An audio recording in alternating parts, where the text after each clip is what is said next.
amazing legends up here. There's some, the next generation, and there's solid, like champions that like Lima has been the champion before. But if you look at the talent up here and just the history of the fights that Wanderlei and Rampage has had, I mean, it's impressive. I mean, the roster that we have is nothing like the roster we had 4 years ago, and we're going to keep building and keep building, and we're gonna just keep doing our own thing. And it's not against any other league or this, honestly, because I feel like you need to have two leagues to have a healthy industry.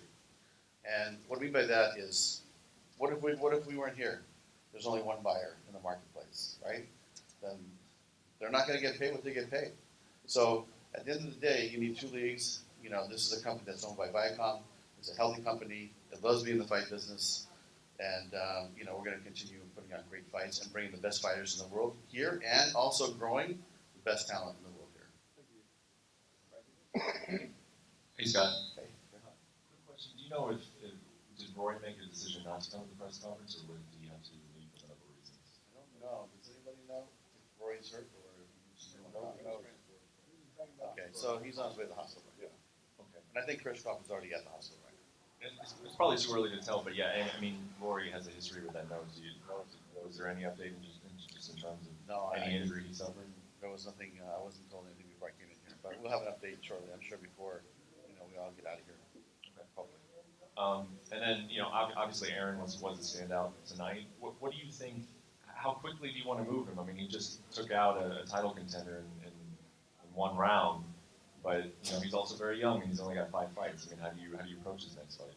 I'll tell you, but he has 5 fights, but he has how many wrestling matches, how many boxing matches, how much training hours.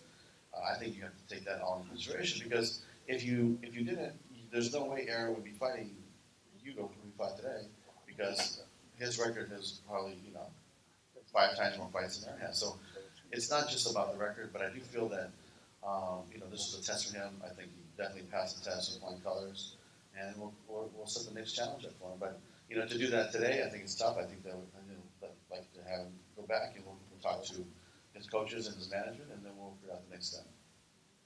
Aaron, I'm curious, if you could go back to the locker room, you have a trainer in there, Freddie Roach, who's just seen every type of athlete, and he's helped orchestrate guys through their careers before. What does he tell you after a win like that? Yeah, just say good job. You look good. But yeah, it was great to have Freddie in the locker room and in the corner. I spent a lot of time at Wild Card. Usually after a fight, I'm back in the boxing club, just trying to keep my skills up, and it was really cool to have him. A legend like that in your corner, something I always remember. One thing that stuck out to me, at least, about the fight was just the level of composure you had. Once you hurt him, you did not really rush anything. And can you talk about just how comfortable you feel, especially in a moment like that where you do have a guy hurt? Yeah, that's the whole conversation my coach and I, Antonio, had.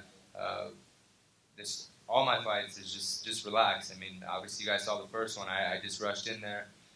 So yeah, that's for me. I just need to relax in there, use my skills. I have everything. I can take him down. I can stand on my feet. But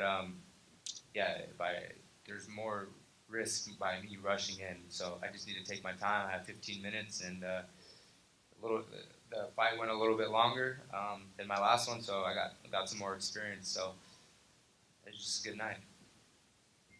I think quick one for you, Keri. Just give you a chance.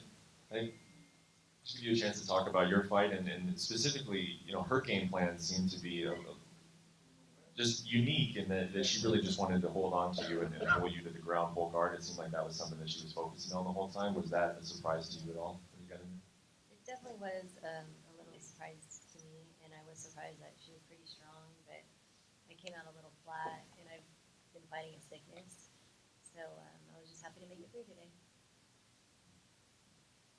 Question for Aaron. So Eagles before the fight said that he was your first real test, but that never really seemed to have wavered your confidence. Why did your confidence just stay there? Why is it so strong? Yeah, I mean, I was saying this was the biggest test of his career.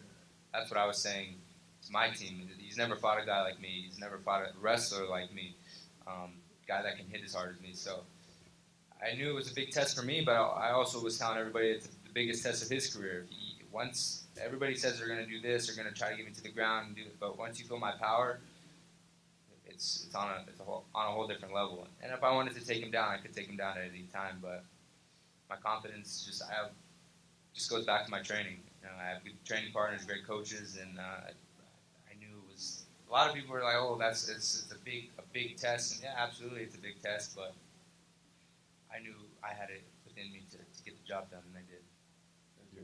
And a question for Douglas. Koreshkov before the fight said that he believed that you and him were the two toughest competitors in the tournament. Do you feel the same way? Do you feel like you took out your toughest competitor in the tournament tonight? Definitely. Koreshkov is the man. Definitely the toughest, fighter. One of the toughest fighters I've ever fought. And I said it before the fight. To beat him, you got to put him out. You got to put him to sleep, break something, because the guy just won't tap. He won't stop fighting, and he showed it tonight. All my respect to him. Just a tough fighter. Thank you. And one last one for Gegard.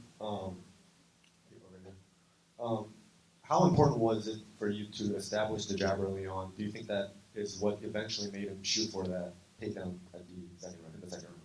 Yeah, it's very important, I think. But I was expecting him to come with a good game plan because I jab a lot. So I was expecting like a right counter or anything. But I think the speed was a lot for me. And I think I don't know. It went well. Wanderlei, regarding your fighting at heavyweight, how does that affect your speed, your stamina, your knockout power? Is this a better weight class for you, or would you feel more comfortable somewhere else, like in 205 maybe? I feel a little bit the size. He's like a 30 pounds heavier than me. And I stopped him. I don't fight him for a year and a half. This is not an excuse. He's doing good tonight. No, we're doing good. I hope the fans like it. But I want to be more busy. I want to fight soon. I can. I will do better next time. For Scott, regarding Gegard, he requested additional testing to face Lyoto Machida. How do you make that happen as a promoter? Well, I think that it's been our policy that we go with the rules and regulations of the State Athletic Commission. And so, I know that it was here in California, and Foster would start testing him.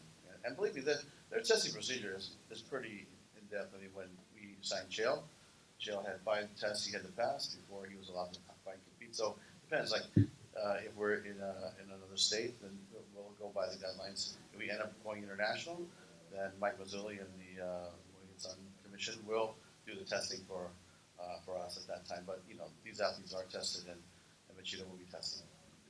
Regarding the tournaments, McDonald is expected to be in the welterweight tournament. I guess it all depends on how fast he heals from tonight. So, is that still happening, or do you have an alternate already picked? No, I mean, we'll wait for Roy to see how he feels. But, his fight probably wouldn't be until February, March. Probably February, let's say, or late January, early February of next year. But we expect him to compete and be in the tournament. But his fight with Gegard, he has nothing to lose, everything to gain.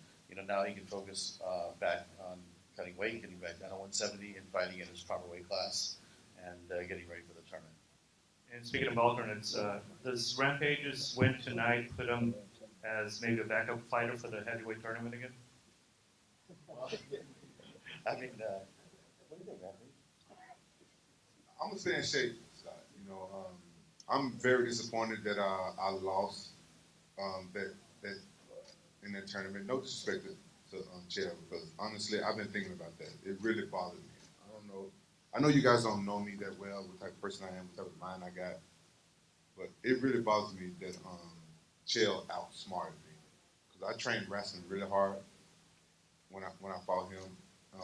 The loss is all mine, but when we trained for Chael, my advice was after 13 seconds he's going to shoot, and he outsmarted me by standing up with me. And that's my type of fight. I like standing up with motherfuckers. I'm a fucking wrestler, but I like standing up. Chael outsmarted me, and I was disappointed. I thought I was going to win the tournament. I'm not going to lie. I thought I was going to take everybody. So yeah, I'm going to stay in shape. If somebody get hurt, I want back in. But if anything else, I want the winner of the tournament. I want to get the heavyweight belt because my boxing coach, Bobby Rimmer, said that he never had a heavyweight boxing champion. He never trained a heavyweight champion. I'm heavyweight now.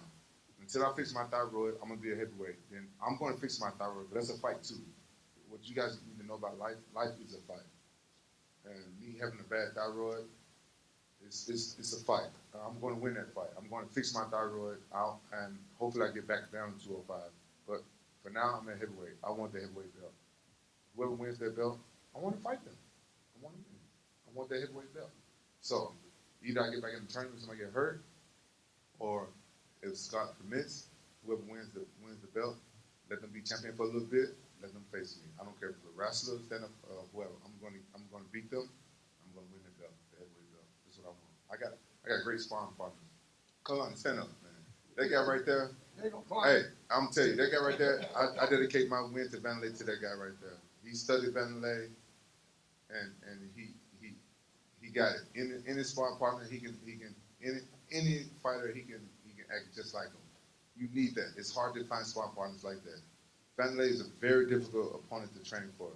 Wanderlei is one of the best at what he does. If I can beat Wanderlei tonight, I can beat anybody. I'm telling you guys. I want to win that belt. I want to win the heavyweight belt. And just to clarify, Roy Nelson has the first position on the he's the alternate. So what?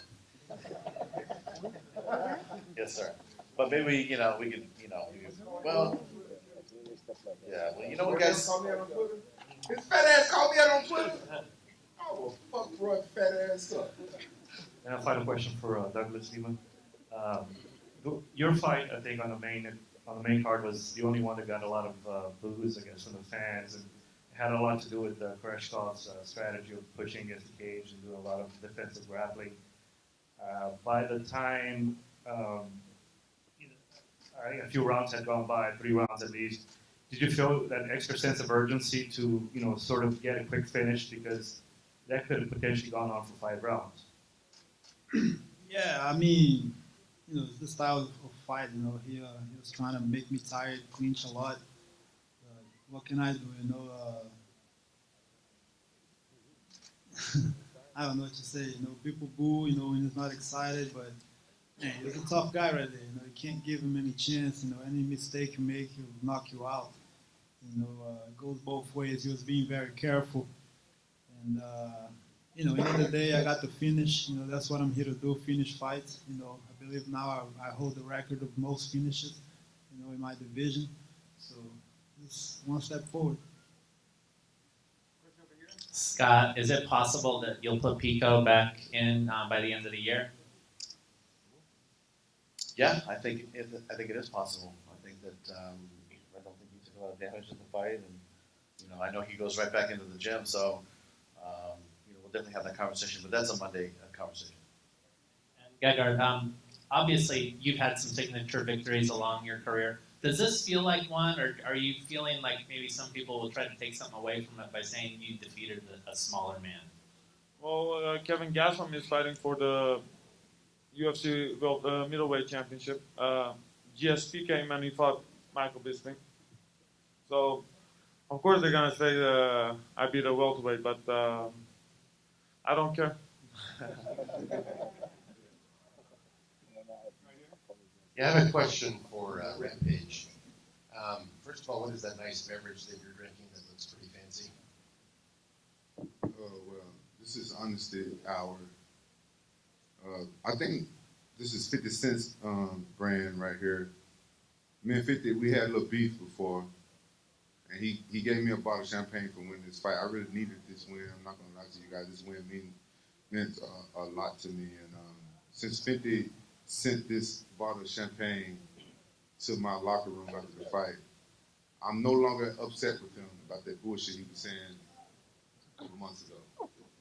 So I was going to challenge 50 to a fight until he sent me this champagne. Well, my other question is, you and Silva have gone back and forth. I've watched you guys as far back as Pride, and you guys went to UFC, everything. You're here finally, and is it like Groundhog Day to keep seeing the same guy, and it's the same Yeah, it's always a different outcome. You try to change it like this time. I don't want to wake up at the same place. Yeah. I feel you. Listen, we fought all the biggest shows. Me and Wanderlei. How many other fights can say that? We had 2 wars in Pride. We had 1 war in UFC, and now 1 war in Bellator. Wanderlei and I, we old school. Like when we gone, you're not gonna help us anymore. You know what I'm saying? I have an 18-year-old son that wanted to fight, so I don't know what type of fighter he's gonna be like. He's actually, I think he's gonna be a better fighter than me. He's southpaw. I don't know if he's gonna fight my style, but just saying that he's gonna be the next Rampage. But he might not be. He might fight like John Jones. He might look up to people like that.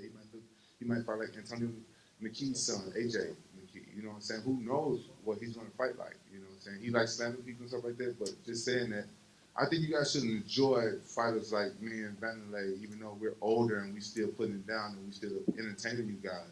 A lot of fans I noticed a lot of fans disrespect like older fighters. Like we still love this sport.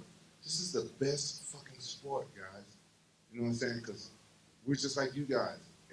Almost everybody has been in a fight before. Almost everybody has been in a fight before. If you haven't never been in a fight, then I feel sorry for you. You know what I'm saying? This is the kind of fight that you guys probably been in where, everybody's never been in a boxing fight. Everybody's been into a fight where it's kind of like this, where you go to the ground or you hit a guy, you elbow him, you knee him. You know what I'm saying? That's a real fight, and we are here to entertain you guys. You know what I'm saying? I just wish more American fans would respect us. Like Wanderlei and I, we come from fighting Japan where the fans show so much respect. I'm gonna tell y'all something, and I'm keeping it real when I say this. Bellator is taking over. And you know what I'm saying? Bellator is doing a lot of good things. I'm on the outside looking in, even though I'm inside Bellator.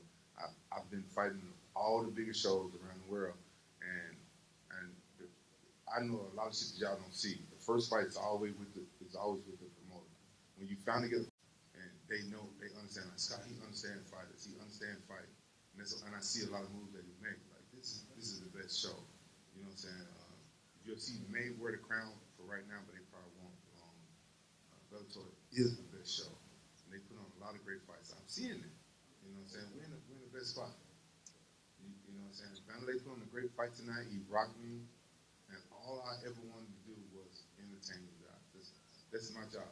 I won't be here forever. I got a couple more years, maybe. I'm 40 now. I got a couple more years, and maybe, and I'm done. I'm gonna fight till the wheels fall off. You know what I'm saying? That's for my fans. I love my fans, and I'm happy to say that I'm happy to be here. Happy to put this fight on with Wanderlei, and I'm drunk enough. Yeah, quick question for Rampage here. Goddamn. I know, right? You look great today. Thank you. Yeah. I train super hard. African American, I gotta say, you guys are entertaining. Love you guys. You can watch this all day long. It's great. Been seeing a lot of CBD. Oh yeah, that helped me out so much. That was my question. Given the age and getting older, Yeah. Does it help you a lot? I'm gonna tell you, like, I'm one of those people that I have like Peter Pan syndrome. I don't want to grow up. I still play video games. I'm still a big kid. I don't know what's wrong with me. I think because I didn't have a regular childhood like everybody else, but it's a different interview. And I look in the mirror, I see I got gray hair in my fucking beard. I'm like, God damn. You know, it's weird. It's weird. I'm 40. Like one day I was a kid and I got mad at my parents. I said, I can't wait till I grow up. And then one day I woke up and I was grown, you know? And now I'm a 40-year-old man. God damn, 40 years old. And my body, I've been fighting for 18 years. My body's not the same, but CBD has really helped me. It helped me a lot. I'm not trying to push anything on anybody. Yes, they sponsor me. I'm keeping it real. Yes, they sponsor me. And I went after them because I didn't want to pay for the shit. And they bought it. They sponsored me, and I'm glad they sponsored me. I just wanted free shit. I ain't gonna lie. Because it works. You know what I'm saying? I take the bath bombs. My black ass ain't got no business being in the motherfucking bathtub. But I do it. I take baths out the training with the bath bombs. I take the little drops. I take the pills every morning. And I've never trained so hard in my life. My coaches were so impressed. And they didn't even know it was because of the CBD oil. Like, only one of them knew. on the TV. He the one who knew. He like, hey, it's a CBB. I'm like, yep. I was training hard.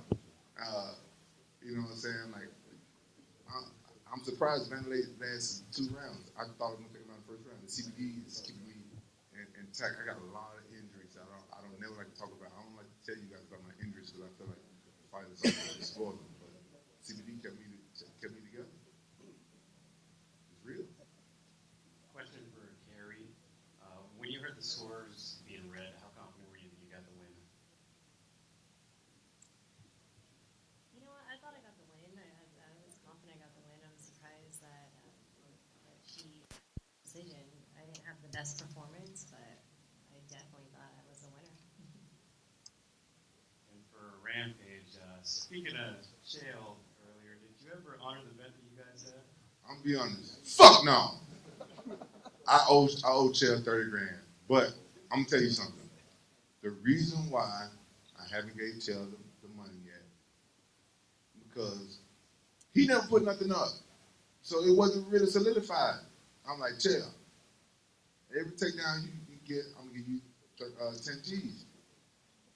Like, what do I get, motherfucker, if I block all your takedowns? I block every takedown except for those fucking weak ass trips he got me with. But I'm a man of my motherfucking word, but he never put nothing up. What good is a one-way motherfucking bet? I ain't gonna lie. I want to give him 30 grand, but you know what I did? I went to the strip club 3 times and I spent 10 G's each. So that was Chael's motherfucking 30 grand. I put some strippers through college. Y'all laughing, but I'm dead serious. They love me at the strip club. I don't get left dances. I'm not. And Chael's money was all in the air.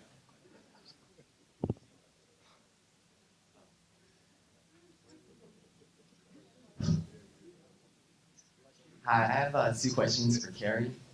Hi, Keri. Congratulations on your win. Was there anything in particular about Dakota's style and her game plan tonight that threw you off, that was very unexpected? Because this is a very close fight.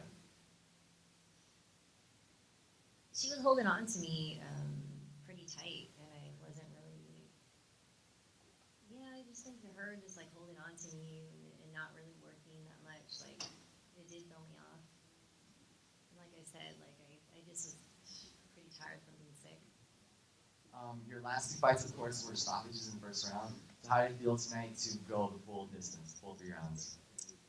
I felt great. I almost wasn't going to make it to this fight, so just pulling through and getting the W and going all 3 rounds and getting all that experience in the cage was crucial for me. So I'm happy about it.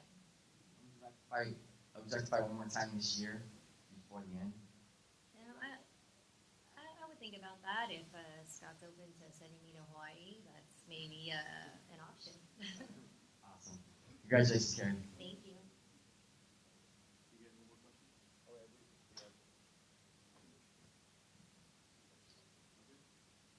Douglas, I've got a question for you. So I know you're no stranger when it comes to tournaments, and this is a very stacked division. This is a totally different kind of tournament. You got $1 million on the line, like I said, a stacked division. So is this different than the other tournaments you've been in? Well, tougher competition, I would say, is the main thing. You know, I'm not even thinking about the money that's involved. You know, I got to focus on these guys.